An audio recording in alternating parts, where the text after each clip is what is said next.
षट्द्रव्य गुण पर्याय और प्रमाण का, जड़ कर्म चेतन बंध कारू कर्म के अवसान का, कह कर स्वरूप यथार्थ जग का जो किया उपकार है, उसके लिए जिन वाणी माँ को वंदना शत बार है, वंदना शत बार है, वंदना शत बार है।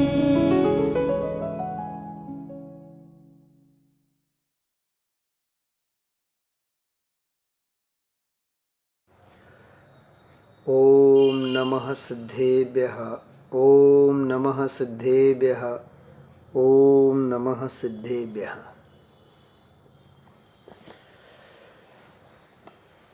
देखिए, हम आप लोग विगत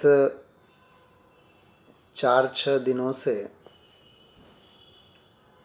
सर्वज्ञ भगवान के अस्तित्व को समझने के संदर्भ में देव, गुरु, धर्म और साधर्मी, इनके प्रति भक्ति भाव, वात्सल्य भाव, जिसे जिनागम में प्रवचन वात्सल्य के नाम से पुकारा गया है। प्रवचन वात्सल्य के नाम से जिसे जाना जाता है, 16 कारण भावनाओं में अंतिम भावना है। पहली भावना है 16 कारण भावनाओं में दर्शन विशुद्धि। दर्शन शुद्धि भी कहते हैं, दर्शन शुद्धि, दर्शन विशुद्धि, सम्यक्त की, श्रद्धा की, निर्मलता, उसकी शुद्धि। तो वो तो बिल्कुल विशुद्ध अपने लिए हैं, अपने आत्म कल्याण के लिए हैं, अपने आत्महित की दृढ़ता के लिए हैं। लेकिन जो देव हैं, वीतरागी सर्वज्ञ भगवान हैं, वीतरागी जिन बिंब हैं, प्रत्यक्ष हों चाहे परोक्ष हों, निर्ग्रंथ गुरु हैं, तो निर्ग्रंथ गुरुओं के प्रति जो अपना एक अहोभाव है,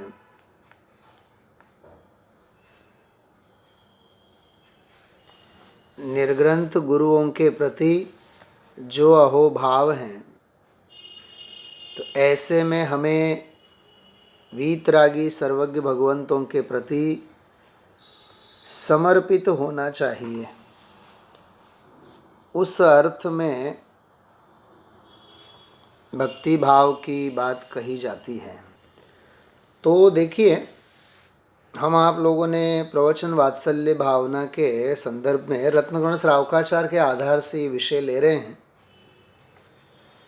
प्रवचन का अर्थ व्याख्यान तो होता ही है, दिव्य ध्वनि होती ही है, उसका अर्थ प्रवचन मतलब दिव्य ध्वनि, प्रवचन मतलब व्याख्यान, दिव्य वचन।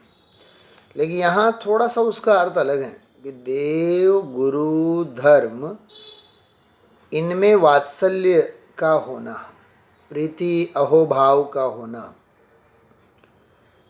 उसे प्रवचन वात्सल्य कहते हैं। देखिए, वात्सल्य में वासना नहीं होती है, प्रेम में वासना होती है। जैसे पति के प्रति पत्नी का प्रेम, पत्नी के प्रति पति का प्रेम, ख्याल में आया? प्रेम का होना, उसमें तो वासना गर्भित है, अल्प मात्रा में, अधिक मात्रा में। लेकिन वात्सल्य में निरपेक्षता होती है। निरपेक्षता अर्थात किसी प्रकार की कोई अपेक्षा नहीं होती है। सुमेर काका, वात्सल्य में निरपेक्षता होती है, निष्पृहता होती है, कोई आकांक्षा, कोई स्पृहा नहीं होती है। जैसे माँ के हृदय में बच्चों के प्रति प्रेम होता है, ऐसा नहीं कहते अपन, वात्सल्य होता है।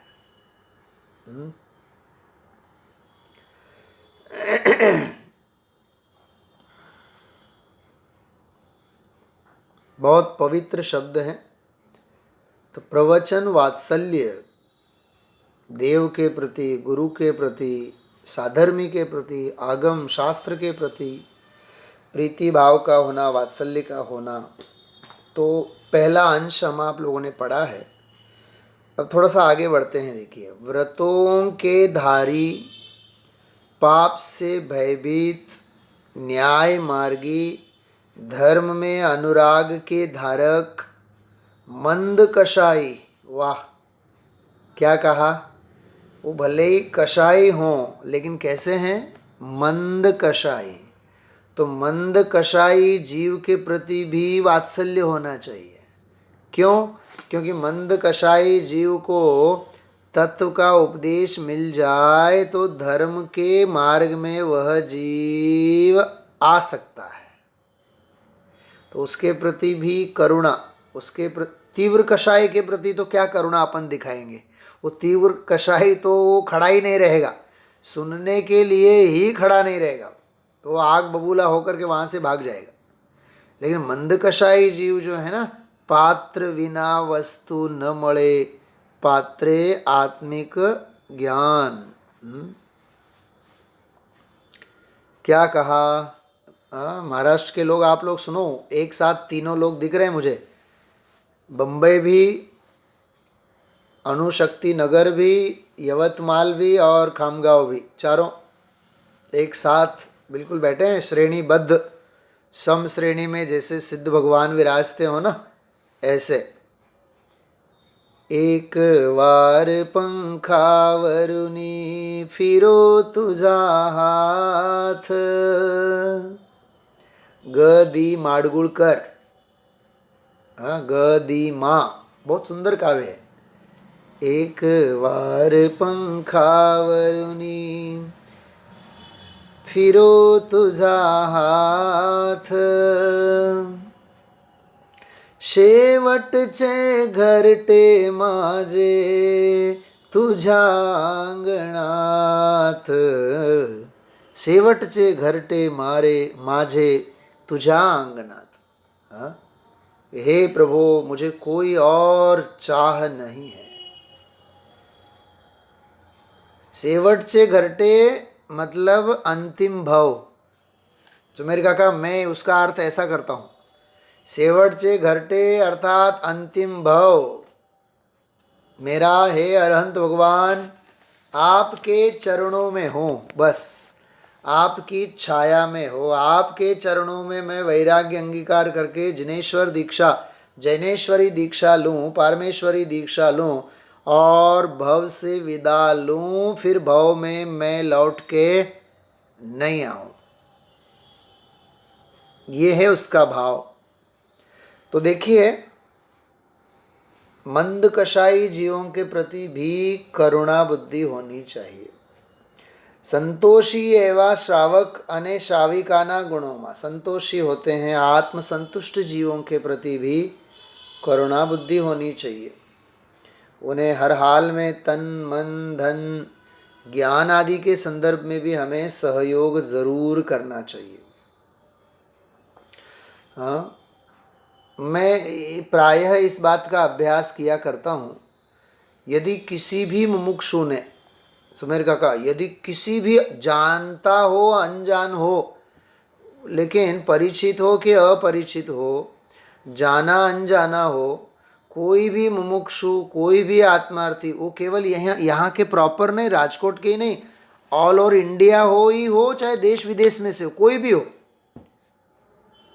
कोई भी मुमुक्षु कोई प्रमेय की मांग करते हैं, कोई ग्रंथ की चर्चा करना चाहते हैं, ग्रंथ की पीडीएफ चाहिए होती है, कोई प्रवचन चाहिए होता है, मैं उसे जानता हूँ नहीं जानता हूँ ये बाद की बात है, लेकिन कोई आत्मार्थी जीव अपने से मांग रहा है ना, सबसे पहली बात कि अपना अहोभाग्य के अपने से मांग रहा है, और दूसरी बात कि वह कितना पात्र जीव है कि ऐसी अपूर्व वस्तु मांग रहा है। दोनों की बातें हैं ना, अपना भी अहोभाग्य है कि अपने पास वह चाह रख रहा है, और चाह भी कोई धन संपत्ति और विषय भोगों की नहीं, बल्कि कोई पवित्र वस्तु की रख रहा है, तो हमें हर क्षण हर पल उसके प्रति तैयार रहना ही चाहिए। ये मैं कह रहा हूँ आपको प्रवचन वात्सल्य के संदर्भ में, श्रावक और श्रावकों के प्रति उनके गुणों में, उनकी संगति में अनुराग धारण करना चाहिए। बहुत मार्मिक बात है। हाँ, शास्त्राभ्यासो जिनपतिनुति संगति ही सर्वदार्ये।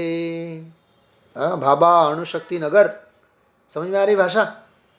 हाँ, शास्त्राभ्यासो जिनपतिनुति संगति सर्वदार्ये सद्व्रतानां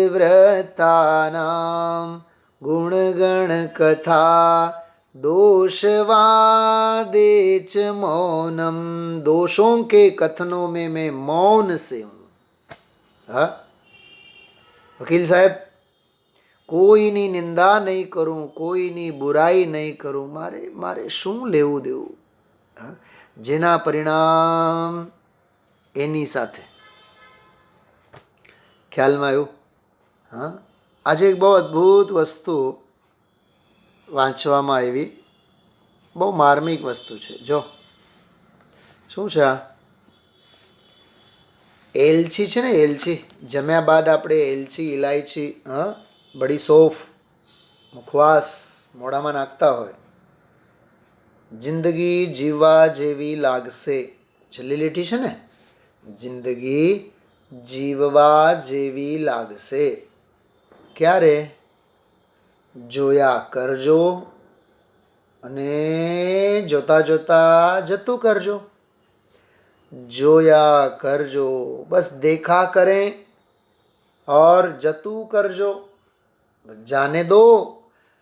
देखते रहो, देखा करो, जाने दो અને જાતે કરજો। એ જોયા કરવાનું પણ કામ અને જતું કરવાનું પણ કામ। લેટ ગો, જતું કરવું એટલે લેટ ગો। તો જોયા કરવાનું કામ, જતું કરવાનું કામ। पाहत राहा, बघत राहा आणि जाऊ द्या, आणि ते सर्व काही स्वतः करा, दुसऱ्यांच्या भरोश्यावर नाही। जाते करजो, जाते अर्थात स्वतंत्र स्वाधीन होकर के करो। तो देखा करो, जाने दो, स्वयं करो, जिंदगी जीने जैसी लगेगी, जिंदगी जीवा जेवी लागसे। ખ્યાલમાં આવ્યું? હા, આવું આનંદમય જીવન આપણું હોવું જોઈએ। કારણ વિનાના રાગ દેશના પરિણામો કરી કરીને પોતાના પરિણામો આપણે બગાડવા ન જોઈએ। ખ્યાલમાં આવ્યું? તો કરુણા બુદ્ધિની વાત છે આ। જો આ પણ એક અનુરાગ છે, ધર્માનુરાગ। મને ધર્મ પ્રત્યે અનુરાગ છે, તો જેને ધર્મ પ્રત્યે અનુરાગ છે એના પ્રત્યે મને અનુરાગ છે, એમ ધર્માનુરાગ। હા, એને કાવ્યની ભાષામાં કહીએ તો પ્રિય કે પ્રિય भी प्रिय होते हैं, हम उनका अभिनंदन करते हैं। क्या कहा?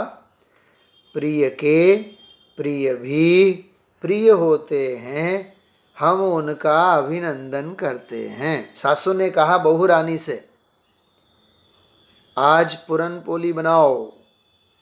अब बहू रानी को भी पूरन पोली अच्छी लगती है, सासू को अच्छी लगी, तो सासू को पूरन पोली अच्छी है लगती है, तो बहू रानी भी दिल से वो बनाती हैं। क्यों?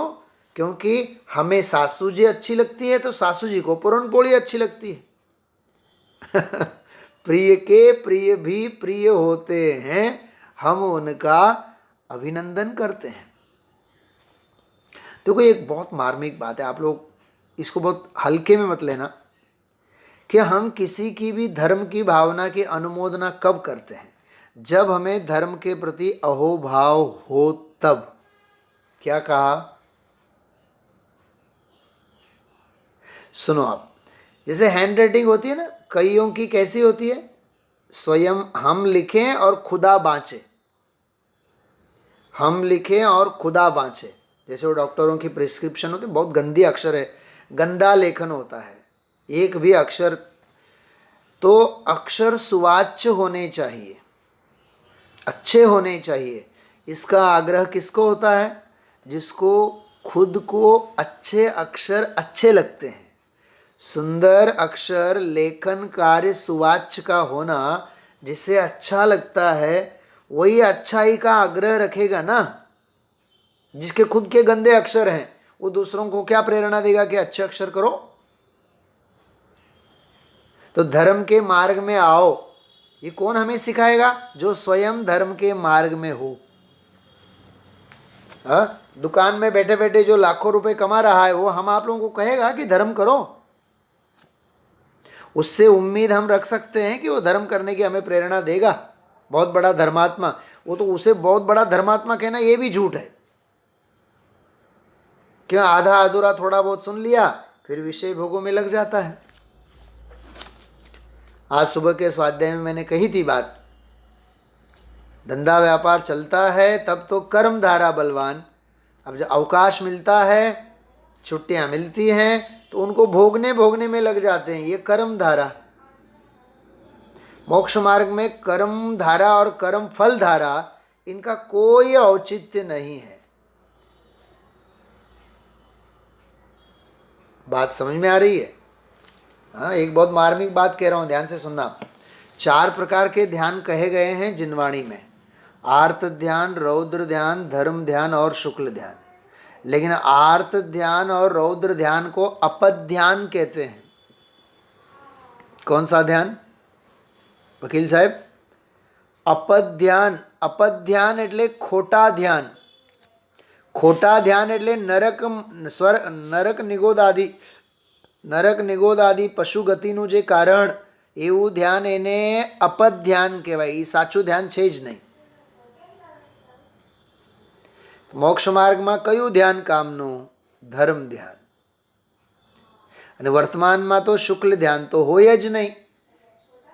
સુમેર કાકા, આ કરણાન યોગ આ પંચમ કાળમાં ઉપશમ શ્રેણી કે ક્ષપક શ્રેણી હોય જ નહીં.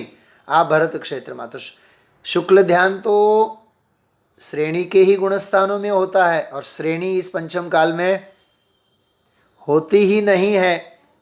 तो रहा कौन सा ध्यान हम आप लोगों के लिए, हम आप लोगों को करने, धरने, आचरण करने कौन सा ध्यान रहा शेष? कुछ समझ में आ रही करणानियों की बात? आर्त और रौद्र ध्यान तो मोक्ष मार्ग में काम के नहीं, शुक्ल ध्यान होता नहीं, तो फिर कौन सा ध्यान करो? कौन सा ध्यान अपने हाथ में रहा? धर्म ध्यान. तो स्वाध्याय करो, अभ्यास करो, तीर्थ यात्रा करो, तत्व चिंतन करो, तत्व मनन करो. इसलिए धर्म ध्यान की प्रेरणा दी जाती है. और धर्म ध्यान की प्रेरणा में ये भी बात कही जाती है, क्रियाएं करो, सत्संग आदि करो, लेकिन सत्संग आदि करने से, क्रिया मात्र करने से धर्म होगा, ऐसी मान्यता का पोषण मत करो. बोलो, ये धर्म में भी, धर्म में ही, धर्म पुरुषार्थ में ही यह उपदेश दिया जाएगा, करो, लेकिन ये मत मानो कि हम कर रहे हैं. हमारे एक बड़े आदरणीय अग्रज हैं दिल्ली में, सुदीप जी प्रोफेसर हैं, बहुत अच्छे विद्वान हैं. उनसे मेरी आज सुबह एक बात हुई, बहुत सुंदर बात कही उन्होंने.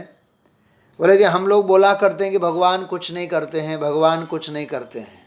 वकील साहब सांभळ जाओ, भगवान कुछ नहीं करते हैं, क्योंकि हमारे भगवान तो वीतरागी हैं, भगवान कुछ नहीं करते हैं. लेकिन हमारी मान्यता में तो ये तो पड़ा ही रहता है कि हम ही सब कुछ करते हैं. क्या कहा, શું સમજાણું બધાને? હા, આપણા વીતરાગી ભગવાન તો કાંઈ નથી કરતા ને, અકર્તા છે. પણ હું કરું છું એવી માન્યતા છે કે નહીં? આ દુનિયાદારીનો, ધંધા વ્યાપારનો, પૈસા રળવાનો, ખાવાનો, પીવાનો, છોકરાઓને મોટા કરવાનો હું જ કરું છું. हाँ, स्वराज को किसने बड़ा किया? मम्मी ने. हाँ, नहीं नहीं नहीं नहीं, 18 साल का बच्चा है, एक एक पल उसको हमने बड़ा किया है। हाँ? तुझे किसी ने कहा था बड़ा करने के लिए? तेरी अंधी ममता ने कहा था। हाँ? ये अंधी ममता के कारण संस्कार ही इतने दृढ़ हो गया हमारे कि हमने हमारे बच्चे को बड़ा किया। वो हुआ है उसके प्रदेशत्व गुण के कारण। सुमेर काका क्या कहा?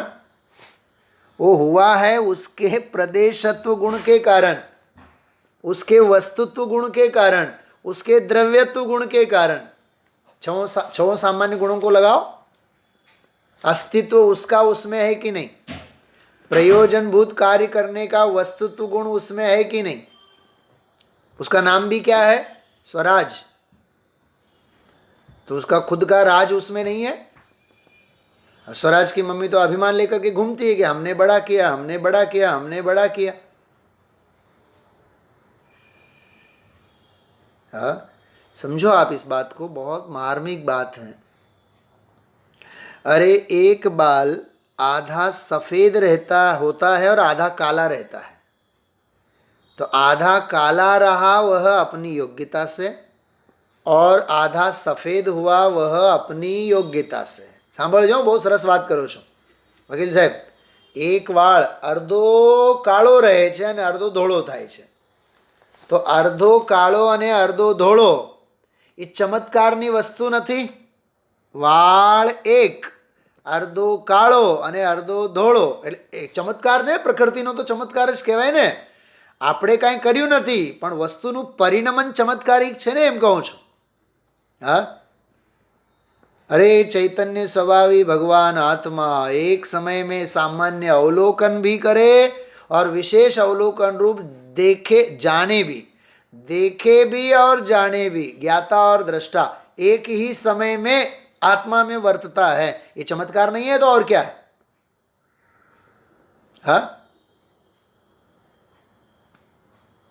समझाय छे बधाईने? हाँ, આપણા તો અભિમાન એવા છે કાશ્મીરાબેન, પાપડ પણ હરકા આપણા શેકાણા હોય ને, મેં શેક્યા છે, આ ખીચુના પાપડ મેં બનાવ્યા છે। આ જવા દે ને, તું આ કારણ વિનાનો અભિમાન લઈને પોટલું ક્યાં ફેડીશ તું આનું? હા, વાતે વાતે અભિમાન, વાતે વાતે અભિમાન। હજી આપણી ભાષામાંથી અભિમાનની દુર્ગંધ નથી જતી, તો અભિપ્રાયમાં એની ફોરમ શું પ્રસરશે? क्या कहा? हमारी भाषा में ही अभिमान की दुर्गंध नहीं जाती है, तो हम आपके अभिप्राय में सुगंध कहाँ से आएगी उसकी? हाँ, प्रवचन सार की टीका मैंने बनाई है, हमारे गुरु ने बनाई है। हे जगत जन तुम मोह में मत नाचो। किसने कहा? जिसने लिखा उसी ने कहा। अमृतचंद्राचार्य देव, टीका उन्होंने की ना। तो ये सब बातें समझने जैसी हैं। जेवो स्त्री पर्याय में व्रतों मर्यादा में रहीने, देखो आप, स्त्री पर्याय है और व्रतों की संयम की मर्यादा में रहकर समस्त ग्रह आदि परिग्रह छोड़ीने, कुटुंबनु ममत्व छोड़ीने, देह में निर्ममता धारण करीने, 5 इंद्रियों विषयों ने छोड़ीने, एक वस्त्र मात्र परिग्रहનું અવલંબન લઈને ભૂમિશયન, ભૂખ, તરસ, શીત, ઉષ્ણાદિ પરિસહ સહન કરીને સંયમ સહિત ધ્યાન, સ્વાધ્યાય, સામાયિક આદિ આવશ્યકો સહિત થઈ અર્જિકાની દીક્ષા ગ્રહણ કરી સંયમ સહિત કાળ વિતાવે છે, તેમના ગુણોમાં अनुराग તે વાત્સલ્ય ભાવ છે। देखो, अर्जिका के लिए पूरा का पूरा एक पैराग्राफ लिखा, 5 पंक्तियों वाला। हाँ, रंगीन मिजाज वाली स्त्री वंदनीय नहीं है, पूज्य नहीं है, उनके वस्त्र पात्रों की महिमा करने जैसा नहीं है। बात समझ में आ रही है? कितनी गंभीर बात है। संसार शरीर भोगों से छूटकर जो संयम के मार्ग में लगी है, भूख, तरस, प्यास आदि को जो सहन करती है, ऐसी स्त्री जो अर्जिका की पर्याय में है, तो ऊपर जैसे कहा था ना, पंच परमेष्ठी को भी लिया, श्रावक श्राविका को लिया, अब यहाँ अर्जिका को भी लिया। इन सब के प्रति अहोभाव का होना, गुणानुराग का होना, उसे प्रवचन वात्सल्य कहते हैं। बराबर। इसी के साथ हम आप लोग विराम की तरफ आगे बढ़ते हैं।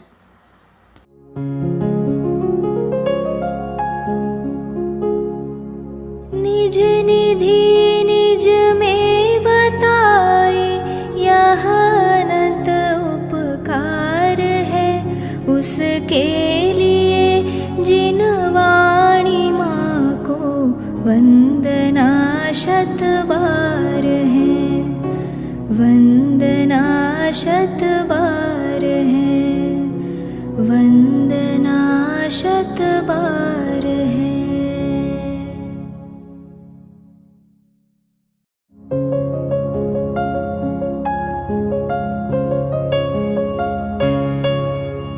हे जिन वाणी भारती तो ही जपो दिन रैन, जो तेरी शरणा गहे सो पावे सुख चैन। जा वाणी के ज्ञान दे सूझे लोकालोक, सो वाणी मस्तक नवो सदा देत हो ढोक, सदा देत हो